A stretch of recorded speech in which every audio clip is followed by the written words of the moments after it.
राम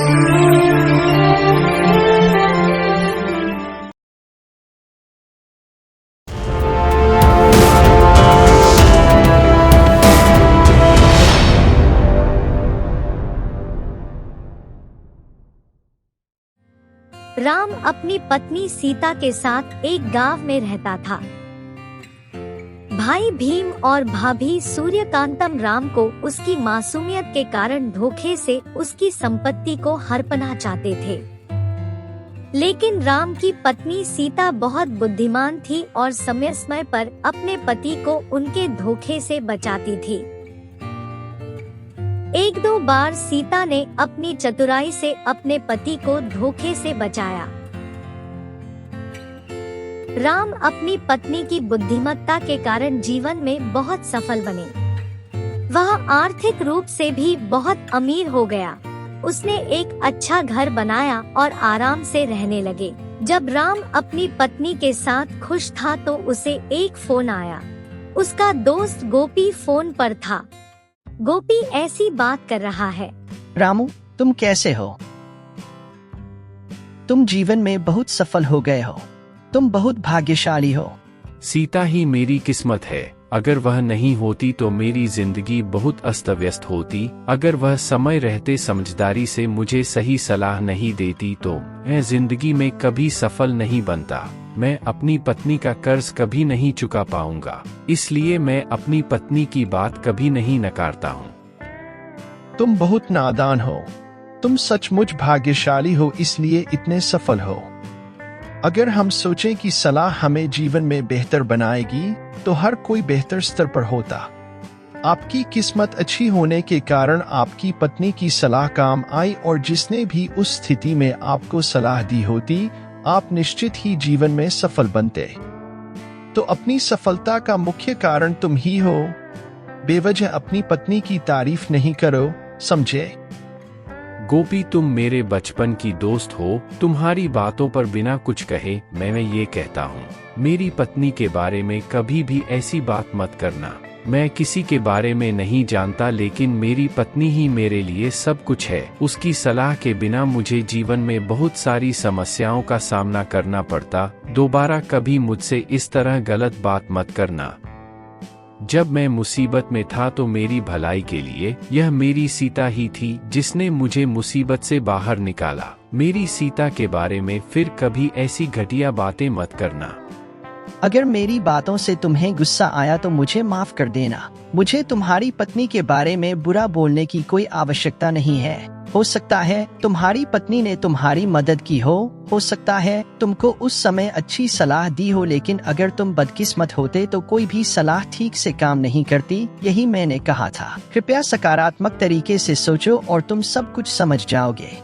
उसकी मदद के लिए थोड़ा आभार व्यक्त करें, बस इसे हल्के में न लें। कुछ भी कहो गोपी, मुझे तुम्हारी बात अच्छी नहीं लगी। तुमने बहुत दिनों के बाद मुझे कॉल किया। हमारे बीच यह अनावश्यक चर्चा क्यों? मेरी पत्नी के कारण या ईश्वर की कृपा से या मेरी अच्छी किस्मत से? कुछ भी कारण हो, मैं अच्छा हूँ, बस यही बहुत है। इसलिए उस विषय को यहीं छोड़ते हैं। और क्या हमारे सभी दोस्त कैसे हैं? हम सबको एक साथ मिले काफी समय हो गया है। ठीक है, चलो। यदि तुम्हारे लिए सुनना इतना कठिन है तो मैं तुमसे उस विषय पर बात नहीं करूंगा। हम सब एक बार जरूर मिलते हैं। दूसरे दिन दोस्त कृष्ण मिला था और तुम्हारे बारे में पूछ रहा था। कहा कि वह तुमसे मिलने तुम्हारे घर आएगा। शायद वो आज आएगा और हमारा दूसरा दोस्त रंगा भी अगले हफ्ते शहर आ रहा है। जब वह आएगा तो हम चारों एक बार मिलेंगे। अपने बचपन की सभी खास बातें, वो दिन फिर कभी नहीं आएंगे। गोपी, तुम जो कह रहे हो वह सत्य है। वे दिन सचमुच अच्छे थे। बिना किसी तनाव के आराम से खेलते थे। मेड़ों पर दौड़ना, खेतों के किनारे दौड़ना, तालाब में तैरना, कितने अच्छे थे वो दिन। वो दिन फिर कभी नहीं आएंगे। ठीक है, चलो, जल्द ही फिर मिलेंगे। मैं भी होऊंगा। फोन रखने के बाद रामू ने कुछ देर सोचा। क्या गोपी ने जो कहा वह सच है? क्या मैं सचमुच बहुत भाग्यशाली हूँ? सीता ने कुछ नहीं किया। नहीं, नहीं, मैं बहुत गलत सोच रहा था। अगर सीता ने उस समय मुझे सही सलाह न दी होती तो आज मेरी स्थिति कुछ और होती। मैं यह नहीं सुनना चाहता कि कोई क्या कहता है। मेरे मन में मेरी पत्नी सीता सदैव महानतम है। बस इतना ही, अन्यथा मत सोचो। कई प्रकार के विचार लेकर घूमने वाले राम सीता के बुलावे पर इस संसार में आए। इतनी देर से क्या सोच रहे हो? क्या आप कोई नया प्रयास कर रहे हैं? नहीं सीता, लेकिन तुम्हें बिना बताए कुछ नया कर सकता हूँ क्या? जब एक दोस्त ने मुझे फोन किया तो मैं उन शब्दों से अपने बचपन की यादों में डूब गया। उससे बढ़कर कुछ भी नहीं। कोई बात नहीं, आप जाके अपने दोस्तों से मिलके आओ, तुम्हें भी कुछ मजा आएगा। 4 बातों पर चर्चा और समझ हुई है। तुम बहुत अच्छी हो सीता। मेरी अच्छाई फिर बीच में क्यों? क्या इसलिए कि मैंने जाने की अनुमति दे दी? ठीक है, तुम और तुम्हारे दोस्त के बीच में क्यों? मुझे रसोई में काम है, मैं जाती हूँ। जैसे ही सीता रसोई में गई, राम फिर से उस सोच में पड़ गए। आज वह कृष्ण फिर आ रहा है। देखते हैं कि वह क्या कहता है। जो चाहे कुछ भी हो, कोई कैसे भी बोले, हमें मजबूत होना होगा बस, वरना जो भी आएगा हमें मनमर्जी की सलाह देगा। दृढ़ निश्चय किया कि हमें नहीं बदलना चाहिए। उस शाम जैसा गोपी ने कहा था, कृष्ण राम का घर ढूंढते हुए घर आए। दोनों दोस्त कुछ देर तक बातें करते रहे तो विषय इस पर आ गया कि रामू महान कैसे बना। मैं आपको देख के बहुत खुश हूँ। वैसे भी मुझे हमेशा इस बात की चिंता रही थी कि तुम जीवन में कैसा प्रदर्शन करोगे, लेकिन कुल मिलाकर आप जीवन में अच्छी तरह से व्यवस्थित हैं। आप हम सब से कहीं बेहतर हो गए हैं। एक मित्र के रूप में यह मुझे बहुत गौरवान्वित महसूस कराता है। बहुत बहुत धन्यवाद कृष्णा। यदि मेरी पत्नी सीता की बुद्धिमानी भरी सलाह न होती तो मैं भी तुम्हारी तरह बड़ी मुसीबत में पड़ गया होता। शायद खाना खाने के लिए भी नहीं होता। मैं आज जो भी हूँ अपनी पत्नी सीता की वजह से हूँ। मैं सदैव उनका ऋणी रहूंगा। आप बुरा मत मानो कि मैं ऐसा बोल रहा हूँ। ऐसा लगता है कि आप नादान हैं जो ऐसा सोचते हैं। वह आपकी मासूमियत का फायदा उठाती है और आप पर हावी होने की कोशिश करती है। मुझे समझ नहीं आया कि उसने इसमें क्या किया। सब कुछ आपकी किस्मत जैसा है। कुछ समय तो आना ही है। आने दो, हम जो भी करेंगे सफलता हमारे साथ होगी। मैं भी आपके बारे में ऐसा ही महसूस करता हूँ। अब आपका समय चल रहा है। आपने जो किया है उसकी सफलता आपकी है। बस इसके बारे में सोचो और तुम समझ जाओगे। मैं गलत नहीं हूँ, मैं सोच के बता रहा हूँ। कृष्ण, आप भी यही कहते हैं। हमारी सहेली गोपी ने भी यही कहा है। आप दोनों जो कह रहे हैं उस पर मुझे विश्वास नहीं है। तुम तो बस मुझे भ्रमित कर रहे हो। मुझे इस विषय पर बात करना पसंद नहीं है। अगली बार जब हम मिलें तो इस बारे में बात करते हैं। मैं यह कहना भूल गया, हमारा मित्र रंगा भी अगले सप्ताह हमारे शहर आ रहा है। तब हम सब फिर मिलेंगे। आप कह रहे हैं गोपी ने भी यही कहा। आपको ऐसा क्यों लगता है कि यह सच नहीं हो सकता? इसके बारे में सोचें, लेकिन अगर आपको यह पसंद नहीं है तो मैं उस विषय पर अब और बात नहीं करूँगा। हाँ, रंगा भी आ रहा है। चलो एक दूसरे से जरूर मिलें। बहुत दिन हो गए हम सबको एक साथ मिले हुए। इस बार पूरी पार्टी तुम्हारी है। मैं जाता हूँ। जब चारों बहुत दिनों के बाद मिलेंगे तो पार्टी ही क्या, मैं तो जरूर दूंगा। अगले सप्ताह आप सभी से मिलें।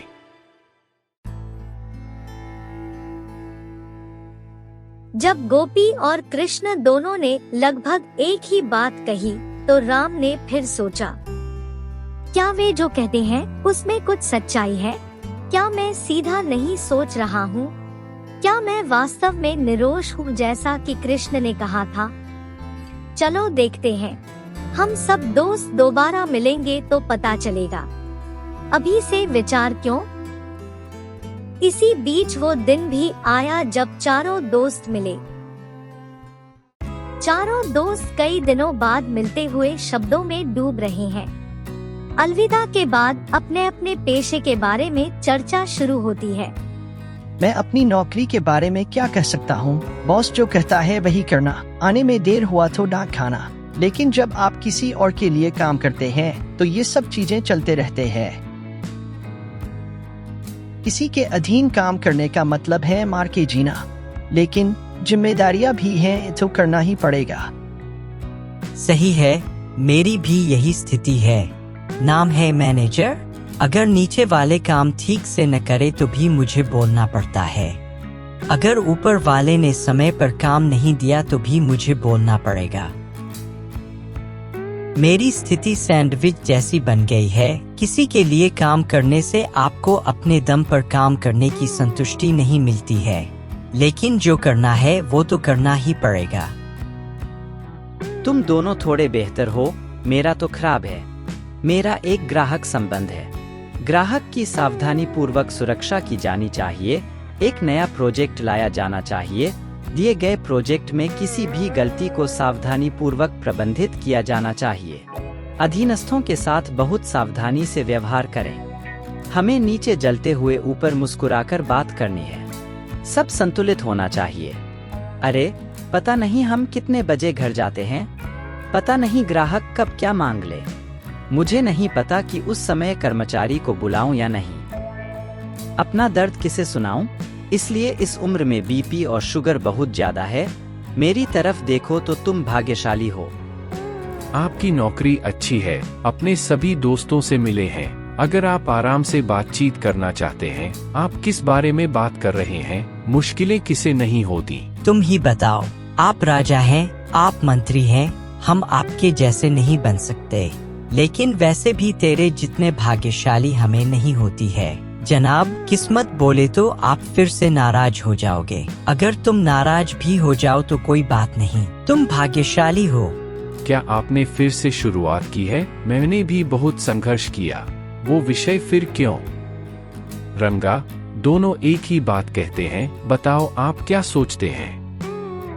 मेरा इरादा अलग क्यों होगा? कई लोगों को देखने वाला हर व्यक्ति नए विचारों के साथ कुछ करने और बहुत कुछ हासिल करने की कोशिश भी करता है, लेकिन उन्हें पर्याप्त इनाम नहीं मिल पाता है। आपके मामले में ऐसा नहीं है। भाग्य आपके साथ है। इसलिए हम सभी आपको यह देखकर बहुत खुश हैं कि आप एक मित्र के रूप में विकसित हुए हैं। मैं इस बात से भी सहमत नहीं हूँ कि बुद्धिमत्ता ही एकमात्र कारण है। भाग्य आपके पक्ष में है और आप इतने महान बन गए हैं। मैं भी वही कहता हूँ जो उन दोनों ने कहा। आप सबसे भाग्यशाली व्यक्ति हैं। आप जो कुछ भी करते हैं, आप एक राजा की तरह हैं। हम जैसे 100 लोगों को आपके स्तर का खाना खिलाना चाहिए, वेतन देना चाहिए। क्या यही आपका स्तर है? आप यहाँ नहीं रुक सकते। आप गु कहते हैं तो चलो एक बड़ा कार्यालय खोलते हैं और आपको अपना एमडी बनाते हैं। चलो जगह पर बैठो, हम सारा काम संभाल लेंगे। बस आपका नाम ही काफी है। हमारी कंपनी के मुनाफे के बारे में सोचो।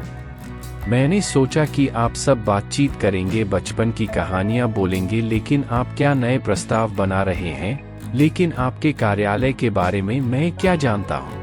मुझे ऐसा कुछ मत बताओ जो नया और अनावश्यक है। यह सब मेरे बारे में नहीं है, कृपया समझे। सचमुच हमारी रंगा को बहुत अच्छा विचार आया। उन्होंने जो कहा उसमें आपको क्या गलत लगता है? तुम भाग्यशाली हो, तुम्हारे पास पैसा है, हमारे पास दिमाग है। मुझे थोड़ा सा समय दो, मुझे यूं ही मत उड़ाओ। मुझे सोचने के लिए कुछ समय दीजिए। अगर आप पर विश्वास नहीं है तो आपसे क्यों मिले? आपकी बात क्यों सुने? क्या आपको कुछ करने से पहले सोचना नहीं चाहिए? मुझे थोड़ा समय दीजिए, मैं 1-2 दिन में आपको कुछ भी बता सकता हूँ। हमारे इतना कहने के बाद भी आप यही सोच रहे हैं, तभी समझ गया कि आपको हमारे पे कितना भरोसा है। क्योंकि हम जिस बिजनेस के बारे में बात कर रहे हैं उसके बारे में तो आप जानते ही नहीं और क्या सोच रहे हैं। यदि क्या आप हम पर विश्वास कर सकते हैं या नहीं? बस इतना ही ना। मुझे बताओ और क्या सोचना है। यदि आप वास्तव में हमारे मित्र हैं तो अभी हमारे प्रस्ताव के लिए हाँ कहें या इसे भूल जाए। साथ ही कल कहकर हमारी दोस्ती का अपमान न करें। इस बारे में यहीं भूल जाएं, कुछ समय साथ में अच्छी बातचीत करें। हमने सोचा कि हमें किसी भाग्यशाली व्यक्ति के साथ जुड़कर भाग्यशाली होना चाहिए, लेकिन आपको हम पर विश्वास नहीं है। हम क्या करेंगे? जीवन में बड़ा आदमी बनने का सपना हमारे लिए सपना ही रह जाएगा। नहीं चाहता कि इतने बड़े शब्द आए रंगा। मुझे विश्वास है आप मेरे मित्र अवश्य ही मेरे कल्याण की कामना करते हैं, इसमें कोई संदेह नहीं। लेकिन अब तक बड़े निवेश का मतलब कितनी रकम होनी चाहिए, क्या इस सब का ध्यान नहीं रखा जाना चाहिए? इसलिए मैंने आपसे समय मांगा। समझने की कोई और इरादा नहीं है। यदि हम सब मिलकर आराम से काम करें और विकास करें तो इससे अधिक वांछनीय क्या हो सकता है। खैर, आपकी संतुष्टि के लिए हम एक नई कंपनी शुरू कर रहे हैं। मैं इसके लिए निवेश करूंगा। अच्छा, आप सभी को शुभकामनाएं। क्या आप सभी खुश हो? हम खुश है बोल के उतना छोटे से क्यों बोल रहा है? बहुत खुश है। मुझे पता है। चलो, तुम ना ही केवल भाग्यशाली हो, तुम बहुत अच्छे भी हो। उन्हें आप पर शक की आप नहीं कहते? मुझे इसमें कोई संदेह नहीं है, इसलिए मैंने कुछ नहीं कहा।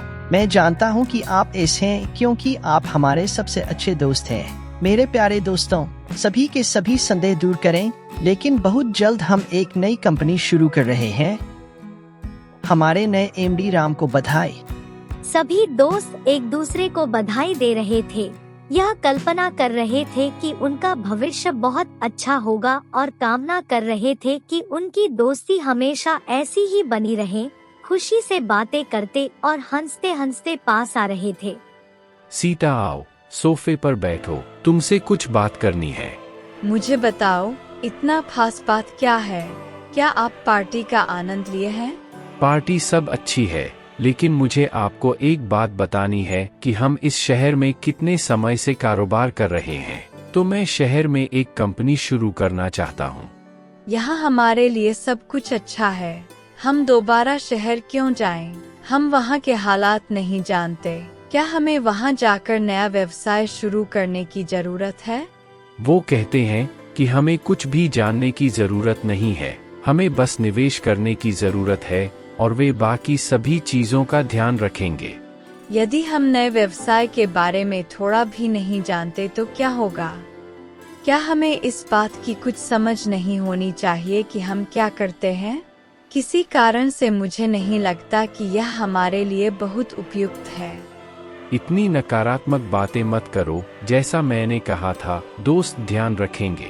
क्या आपको लगता है कि सभी ने मेरी तारीफ की? मैं बहुत भाग्यशाली भविष्यवक्ता हूँ, इसलिए वे भी मेरे माध्यम से विकास करना चाहते हैं। क्या ऐसे में हमें भी एक कदम आगे नहीं बढ़ाना चाहिए? मुझे ऐसा लगता है कि वे आवश्यकता की बात कर रहे हैं। ऐसे मामलों में देख के कदम उठाना ही अच्छा लगता है। इसका मतलब यह कैसे हुआ कि हर बार कुछ न कुछ गलत हुआ? अब हमारे पास क्या कमी है?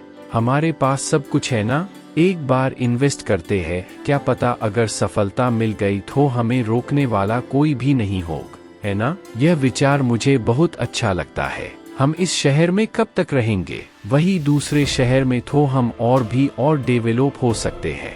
यदि आप अभी भी नकारात्मक बातें नहीं करते हैं तो यह पर्याप्त है। तुम चाहे कुछ भी कहो, मेरा मन शंकित है। ऐसा लगता है कि वे हमें अनावश्यक आशाएं दे रहे हैं। कृपया इस विचार से बचें। यदि आप कोई सलाह देते हैं तो यह सुपर सलाह है। यदि हमारे मित्र कहते हैं कि यह अवसरवादिता या परम चुचू सलाह है, आपका डर यह है कि मैं और महान बन जाऊंगा। तुम्हें संदेह है कि मैं बाद में फिर तुम्हारी बात नहीं सुनूंगा। आप ऐसे क्यों बात कर रहे हो? यदि आप जीवन में अधिक हैं तो मुझे खुशी है। हमें एक बार झटका लग चुका है और मुझे डर है कि हमें दोबारा ऐसी स्थिति का सामना नहीं करना पड़ेगा। यदि आप सचमुच इतना विश्वास करते हैं तो वही करें जो आप सोचते हैं, लेकिन किसी की कही गई बात पर आंख मूंदकर विश्वास न करें। आपको भी इस बारे में सोचना चाहिए। यही एकमात्र सलाह है जो मैं तुम्हें दे सकती हूँ। यदि आपको लगता है कि मुझे यह पसंद नहीं है तो यह आप पर निर्भर है। मैं जानता हूँ मेरी सीता बहुत अच्छी है और मुझे समझती है। मुझे बताओ कि मैं तुम्हारी सलाह क्यों नहीं सुनता। मैं अभी कोई भी कंपनी को शुरू किया तो उसमें आपकी सलाह जरूर लूंगा। आप जो शब्द कहे वही काफी है। आप किसी भी समस्या में हो, मैं हमेशा आपके साथ रहूंगी। मैं अपनी सीता के बारे में नहीं जानता क्या? तुम मेरी ताकत हो और तुम मेरा भाग्य हो। भाग्य समय समय पर हमारे दरवाजे पर दस्तक देता है और हम जितनी अधिक मेहनत करते हैं उतनी ही अधिक प्रगति मिलती है। आप विश्वास करें, यही काफी है। हम जरूर जीतेंगे। आप जिस पर विश्वास करते हैं उसके साथ आगे बढ़े। समझने के लिए आपका बहुत बहुत धन्यवाद सीता। उसने अपने पति से शुरुआत करने को कहा, लेकिन उसने यह नहीं सोचा कि उन्हें अपने दोस्तों पर इतना भरोसा क्यों करना चाहिए, क्योंकि उसका पति एक अच्छा आदमी है। ऐसा लगता है कि वे उसे प्रशंसा की टोकरी में रखकर अपना पैसा खर्च करना चाह रहे हैं। हालांकि अगर वह अब ऐसा नहीं चाहती है तो वह अपने पति की नजर में बुरी होगी। ऐसा नहीं होना चाहिए। किसी भी समस्या का सामना करने के लिए हमेशा तैयार रहें। वहाँ होने वाली घटनाओं पर नजर रखी जाए। हे भगवान, वह निर्दोष और अच्छा है। देखना उस पर कोई बुराई न पड़े। सीता अगले दिन सुबह सुबह मंदिर गई और भगवान के दर्शन किए। उसने अपने पति, खुद को और अपने परिवार को अच्छी तरह से देखने के लिए और अपने पति को उनके सभी उपक्रमों में शुभकामनाएं देने के लिए ईमानदारी से प्रार्थना की। मंदिर से बाहर आते समय वह वहां सूर्यकांतम, अपने जीजा भीम और अपने पति के दोस्तों को देखकर चौंक गई। क्या वे सभी उसके दोस्त नहीं हैं? वे यहाँ क्या कर रहे हैं? ये थोड़ा अलग है। यह सोचकर कि वह जानना चाहती है कि क्या हो रहा है, वह उनके पास छिप गई और सुनने लगी कि वे किस बारे में बात कर रहे हैं। हमने सब कुछ वैसा ही किया जैसा आपने कहा था। जब हम तीनों ने एक ही बात कही तो रामू टोकरी में गिर गया और वह वही करेगा जो हम कहते थे। इतना जश्न मत मनाओ। घर अपने आप में कोई त्योहार नहीं है। राम जो भी करते हैं सीता हमेशा देखती रहती है। सीता के साथ यह उतना आसान नहीं है जितना आप सोचते हैं। आपको बहुत सावधान रहना होगा। आपके द्वारा मारा गया झटका उनके लिए दोबारा खाना मुश्किल कर देगा। सीता ने अपनी बुद्धि से मुझे और मेरी पति को मूर्ख बना दिया। मैं ऐसी सीता को गिरते हुए देखना चाहता हूँ। इसके लिए आपकी मदद की जरूरत है।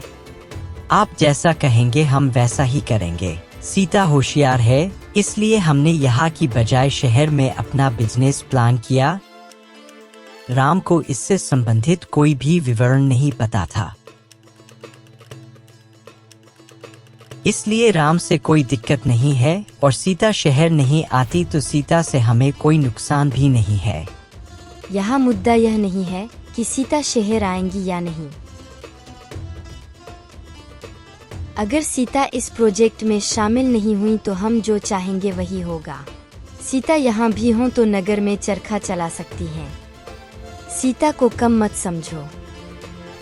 आप बेवजह सीता के बारे में इतना सोच रही है। उनके पास ज्यादा सीन नहीं था, लेकिन उन्होंने कुछ गांव में कुछ समझदारी दिखाई। हमारे शहरी खुफिया तंत्र के सामने वह बेकार है। बस बहुत ज्यादा मत सोचो। हम जानते हैं कि सीता के साथ ओरेई कैसा है। कम मत समझो और ऊब जाओ। सीता बहुत खतरनाक है। अगर आप सोचेंगे कि हम कहीं हैं और सीता कहीं है तो आपका प्लान आगे नहीं बढ़ पाएगा। आप जो चाहते हैं उसे हासिल नहीं कर सकते। सदैव सावधान रहो कि सीता तुम्हारे कार्य में हस्तक्षेप न करें। तभी राम गिर जाते हैं। हम अधिक नहीं मान रहे हैं। सावधान रहें, आप कम जानते हैं। जब से आप इतना कुछ कह रहे हैं हम सतर्क हैं। बहुत जल्द हम आपको एक अच्छी खबर देंगे। आखिरकार हमें मत भूलना। हम कह सकते हैं कि आप वह हासिल कर सकते हैं जो आप चाहते हैं, या जितना आप सोच सकते हैं उससे कहीं अधिक हासिल कर सकते हैं। इसलिए राम के 3 दोस्तों सूर्यकांतम और भीम ने अधिक विस्तार से चर्चा की और सोचा कि राम को कैसे नीचे लाए जाए, और एक निर्णय पर पहुँचे और वहाँ से अपने अपने रास्ते चले गए। सीता, जो यह सब सुन रही थी, को अपने पति के खिलाफ साजिश के बारे में पता चला और उसने इसे बदलने के बारे में सोचा। अगर मैं अपने पति को बता भी दूं कि ऐसा हुआ है, तो भी वह मेरी बात पर विश्वास नहीं करेगा, यह सोचकर कि मैं जानबूझकर यह सब कह रही हूँ। इसके अलावा वह मुझसे नफरत करता है, क्योंकि उन्हें लगता है कि मैं उसकी इच्छा के विरुद्ध काम कर रहा हूँ, जो उसे पसंद नहीं है। इसलिए जो भी समस्या आएगी, मैं उनका प्रभावी ढंग से सामना करूंगा और उन्हें बताऊंगा कि सीता का क्या मतलब है। वे तीनों जो उसके पति को धोखा देना चाहते थे, उन्हें भी सड़क पर फेंक दिया जाएगा। यह सोचते सोचते अचानक उसे शहर में रहने वाले अपने दोस्त की याद आ गई। सीता ने तुरंत मोबाइल फोन हाथ में लिया और अपनी सहेली गीता को फोन किया। सीता ने फोन पर गीता को संक्षेप में मामला समझाया। सीता ने अपने पति राम की रक्षा कैसे की? बुद्धि ने पति के दोस्तों गोपी, कृष्णा और रंगा को कैसे बताया जो धोखा देना चाहते थे? वह अपनी सहेली गीता की मदद से जो करना चाहती थी वह कैसे किया? अगले भाग में